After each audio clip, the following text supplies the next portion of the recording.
The phone screen glowed in the dark, casting a cold blue light across my face.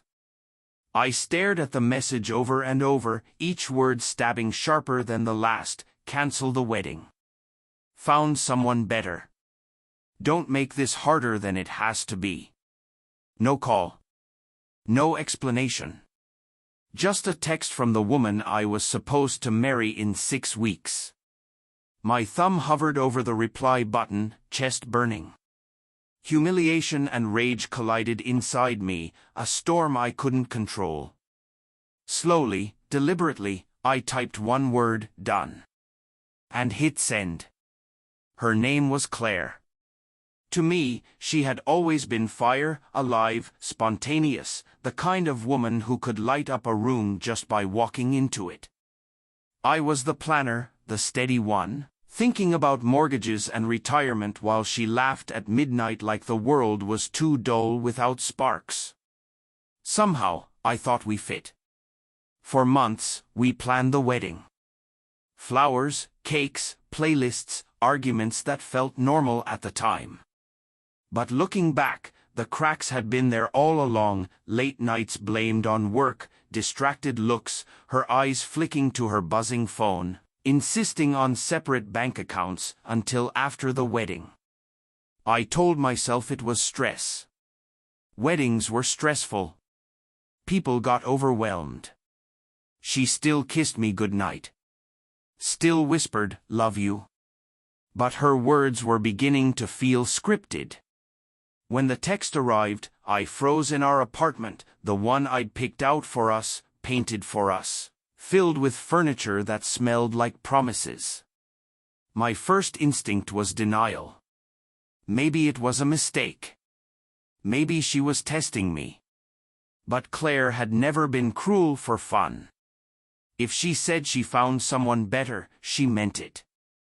I imagined her typing those words from another bed, hair tangled on his pillow. My stomach knotted. How long had she already been gone, even while sitting across from me? An hour later, my phone buzzed again. "Ethan, can we talk?" I didn't mean for it to come out like that. I stared at her name glowing on the screen.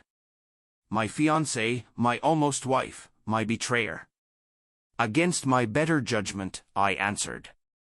"Talk," I said, voice flat. There was silence. Then a shaky breath. "I didn't want you to find out this way. I met someone. It wasn't supposed to happen, but it did. He makes me feel alive in a way I haven't in a long time." I closed my eyes. "Alive," she said. Everything we built together, years of planning, late nights, promises, felt like suffocating death. "You decided to humiliate me with a text," I said. "Yes," she whispered. "I thought it would be easier for you." "Easier for you?" My voice broke. Her silence answered for her. "Finally, I'm sorry." I didn't need her apology. The wedding was already over in my mind. 2 nights before, a friend had mentioned seeing her at dinner with a man she called her boyfriend. When confronted, she dismissed it. But the seed had been planted. That morning, I'd already put the venue booking on hold. Love shouldn't feel this heavy, this uncertain. When her message came, my reply wasn't a bluff. Done. Deposits were in dispute. Our dream day evaporated before she confessed. What she didn't know, I wasn't going to chase her. I wasn't going to fight for someone who had already chosen to leave. The days blurred. My mother called, voice tight with worry. Friends texted, "You're better off without her." I smiled politely, hollow inside. Nights were worse. I'd reach for her in the dark, only to touch empty sheets. The apartment's silence mocked me. I thought of the man she'd left me for. Did he know she was engaged? Did he care? Or was I just a stepping stone? Humiliation cut deeper than heartbreak. 2 weeks later, I ran into her at the grocery store. She looked radiant, effortlessly glowing. Guilt flickered in her eyes when she saw me. "Ethan," she whispered. Her voice, a shard of the past. I didn't reply immediately. "How do you think?" I said finally, sharp, bitter. She whispered again, "I'm sorry," and walked off, clutching her basket as if it could keep her upright. I watched her disappear and felt nothing, not anger, not longing, just emptiness. That night, I wrote a letter I never sent. "Claire, I love you in ways you'll never understand. I gave you every steady piece of myself, believing it was enough. Maybe that was the problem. You didn't want steady, you wanted chaos disguised as passion.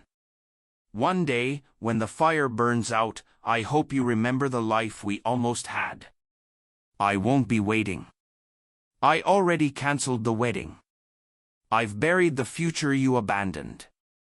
I'll find someone who won't mistake stability for boredom or loyalty for chains. Goodbye." Healing wasn't immediate. I ran at dawn, letting the cold bite my lungs. Reconnected with friends.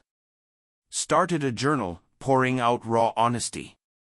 With each passing day, the weight lifted. Months later, Claire reached out. "I made a mistake. He wasn't who I thought he was. I miss you. Can we talk?" I stared at the screen, chest calm, hands steady. I put my phone down, stepped outside, felt the evening breeze on my face. For the first time in months, it didn't sting. It felt like freedom.